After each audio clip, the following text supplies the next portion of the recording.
31 അപ്പീൽസിനെ പറ്റിയുള്ളതാണ്. അപ്പോൾ umpire not to give batter out without an appeal. അപ്പോൾ ആദ്യം തന്നെ പറയേണ്ട കേസ് എന്ന് പറഞ്ഞാൽ അപ്പീൽ ചെയ്യാതെ ഒരു അമ്പയറും ചുമ്മാ ഔട്ടങ്ങ് കൊടുക്കില്ല, അപ്പീൽ ചെയ്യണം നമ്മൾ. അതായത് umpire shall give a batter out even though she may be out under laws. അയാൾ ഔട്ടായിരിക്കാം, ഒരുപക്ഷെ എൽ ബി ആയിരിക്കാം, ഒരുപക്ഷെ ക്യാച്ച് ഔട്ടായിരിക്കാം, അങ്ങനെ ലോസിൽ പറഞ്ഞ പല രീതിയിൽ ഔട്ടായിരിക്കാം. അണ്ടസ് അപ്പീൽ ബൈ എ ഫീൽഡറോ ഏതെങ്കിലും ബോളറോ ആരെങ്കിലും അപ്പീൽ ചെയ്തത്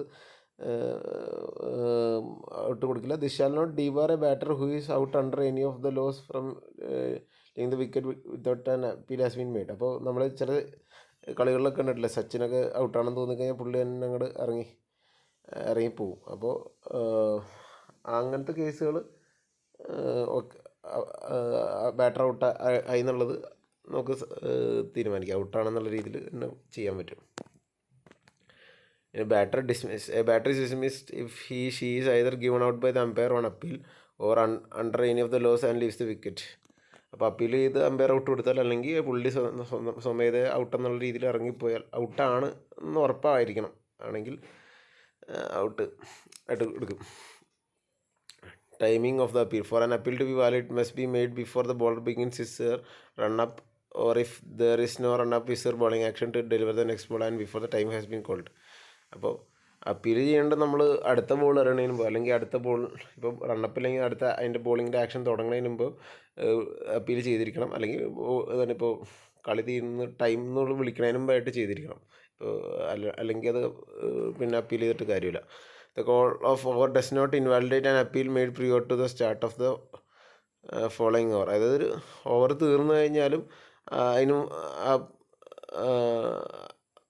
അടുത്ത സ്റ്റാർട്ടോ the call of the over does not invalidate an appeal. അതായത് made prior to the start of the following over. അടുത്ത ഓവർ തുടങ്ങുമ്പോൾ കഴിഞ്ഞ ഓവറിൽ അപ്പീൽ ചെയ്തു എന്നുള്ള ഇതിൽ ആ ഓവർ തീർന്നു, പക്ഷേ എങ്കിലും അപ്പീൽ ചെയ്തിട്ട് അത് വേണമെങ്കിൽ അമ്പയർക്ക് ഔട്ട് കൊടുക്കാൻ പറ്റും. പിന്നെ ടൈം കഴിഞ്ഞു, അതായത് ലാസ്റ്റ് ഓവറായിരുന്നു, ലാസ്റ്റ് ഓവർ എറിഞ്ഞ് കഴിഞ്ഞ് നമ്മുടെ ടൈം കഴിഞ്ഞു, വൈകിട്ടുള്ള കളി നിർത്തുന്നു, അങ്ങനെയുള്ളൊരവസ്ഥയിൽ ഒഴിച്ച് ആ കോൾ ഓഫ് ദ ടൈം വിളിക്കുന്നതിന് മുമ്പ് നമ്മൾ അപ്പീൽ ചെയ്തിരിക്കണം. അതാണ് ഉദ്ദേശിക്കുന്നത്. അപ്പോൾ അപ്പീൽ എങ്ങനെയാണ്? ഹൗസ് ദാറ്റ് നമ്മൾ പറയും, ഹൗസ് ദാറ്റ്. അപ്പോൾ എങ്ങനെയാണ് അത് ഔട്ടാവണേ എന്നുള്ള ഇതിൽ അമ്പയർ ഔട്ടൽ ഉള്ള ഇതാണ് ചോദിക്കുന്നത്. Answering appeals. അപ്പോൾ striker and umpire shall answer all the appeals arising out of any of the laws. അപ്പോൾ സ്ട്രൈക്കർ ആൻഡ് അമ്പയർ എന്ന് പറഞ്ഞു കഴിഞ്ഞാൽ നമ്മുടെ ലെഗ് അമ്പയർ എന്നൊക്കെ നമ്മൾ വിളിക്കില്ലേ, അവർ ഏതൊക്കെ ലോസിൽ പറയുന്നത്, ഹിറ്റ് വിക്കറ്റ് വിളിക്കാം, സ്റ്റംപ്ഡ് വിളിക്കാം, റണ്ണൗട്ട്. ഇതാണ് പുള്ളിക്ക് ആൻസർ ചെയ്യാൻ അധികാരമുള്ള ഇത്. വിക്കറ്റ് കീപ്പർ എൻഡിൽ സംഭവിക്കുന്ന ഇതൊക്കെയാണല്ലോ, ഹിറ്റ് വിക്കറ്റ് സംഭവിക്കാം, സ്റ്റംപ്ഡ് സംഭവിക്കാം, റണ്ണൗട്ട് സംഭവിക്കും. ഇത് മാത്രം. Bowlers and umpire shall answer all other appeals. Bowler and അമ്പയറിന് ഓൾ അതർ അപ്പീൽസ്, LBW ആയിക്കോട്ടെ, ക്യാച്ച് ആയിക്കോട്ടെ, എല്ലാത്തിനും പുള്ളിക്കാണ് ആൻസറബിൾ ആയിട്ടുള്ളത്. When an appeal is made, each umpire shall answer or on any matter that falls within his jurisdiction. പുള്ളിയുടെ പരിധിപ്പെടുന്ന കാര്യങ്ങൾക്കാണ് പുള്ളിക്ക് answer ചെയ്യേണ്ട ആവശ്യമുള്ളൂ. When a batter has been given not out, either umpire may answer an appeal made in accordance with 31.3 if it is on a further matter and is within his jurisdiction. അതായത് ഏതൊരു അമ്പയറിനും answer ചെയ്യാനുള്ളൊരു സാധ്യത അല്ലെങ്കിൽ ഒരു അധികാരമുണ്ട് എന്നുള്ളൊരു പാർട്ടാണ് പറയുന്നത്. 31.3 പറഞ്ഞ അനുസരിച്ച്, നേരത്തെ പറഞ്ഞില്ലേ, നമ്മുടെ ഇതിൽ പെടുന്ന ജൂറിസ്ഡിക്ഷനിൽ പെടുന്നതാണെങ്കിൽ അങ്ങനെ പുള്ളിയുടെ പരിധിപ്പെടുന്ന രീതിയിൽ അപ്പീലിന് ആൻസർ ചെയ്യാൻ പറ്റുന്നു. Consultation by umpire. അപ്പോൾ each umpire shall answer appeals on matters within his or her jurisdiction. If an umpire is doubtful, ഒരു അമ്പയർ ഡൗട്ട്ഫുള്ളാണ് ഉള്ള അവസ്ഥയിൽ, about any point that the other umpire may have been in a better position to see.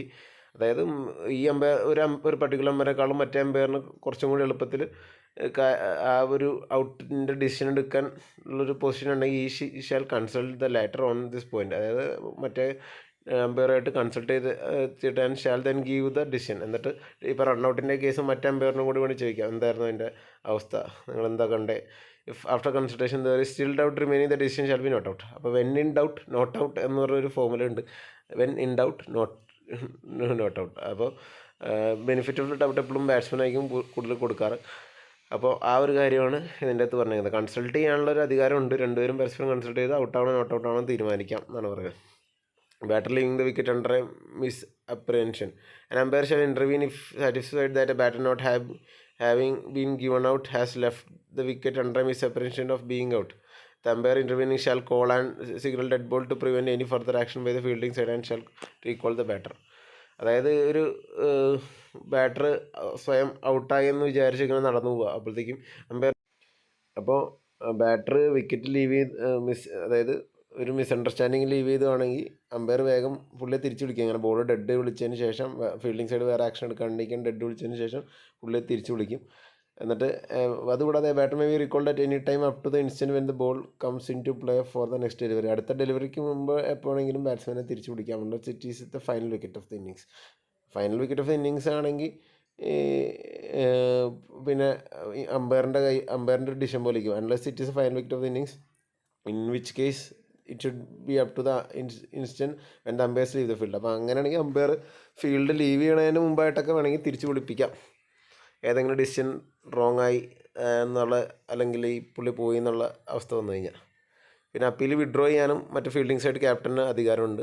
Captain of the fielding side may withdraw an appeal only after obtaining consent of the അമ്പയറിൻ്റെ അടുത്ത് പറഞ്ഞിട്ട് within whose jurisdiction appeal false.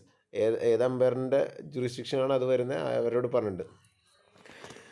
If such consent is given the umpire concerned shall if applicable revoke the decision and recall the batter. അപ്പോൾ അങ്ങനെ consent ഉണ്ടെങ്കിൽ umpire ഇയാളെ തിരിച്ചു വിളിക്കാനുള്ള അധികാരം ഉണ്ട്. ക്യാപ്റ്റൻ പറഞ്ഞു within the withdrawal of an appeal must be before the instant when the ball comes into play for the next delivery. അടുത്ത ഡെലിവറി ആണതിന് മുമ്പായിട്ട് വേണം ചെയ്യാൻ.